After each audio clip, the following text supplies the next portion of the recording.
My stand on homosexuality has been repeatedly laid out to all and sundry.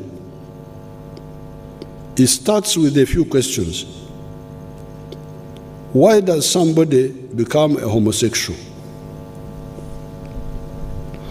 Is it on account of genetic, hormonal, or psychological reasons?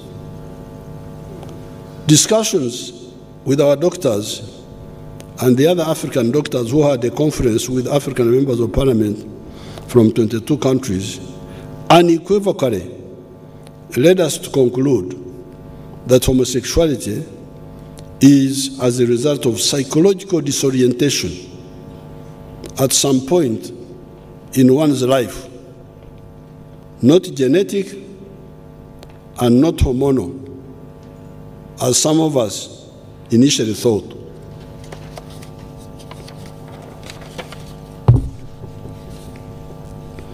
This conclusion that homosexuality is a psychological disorientation gives us a way forward,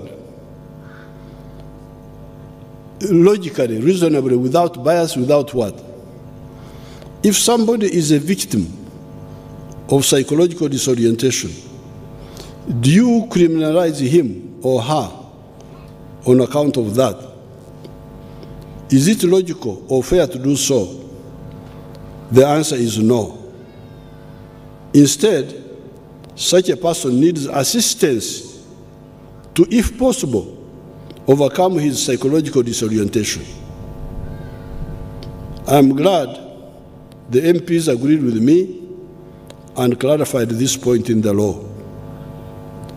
Therefore, those who say that the homosexuals will be arrested if they go for medical care, etc., are wrong.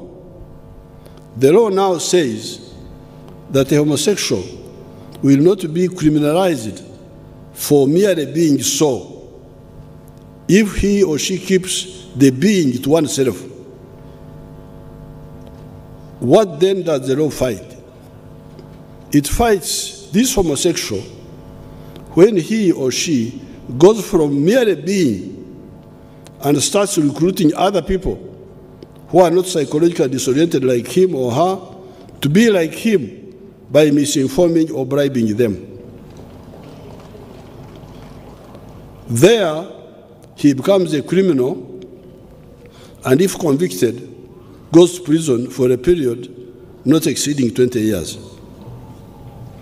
If he goes further and rapes a person, a child, an indigent means a weak person, he commits a capital offense and he faces a maximum sentence of death. This is the law I signed. These are the three substantive points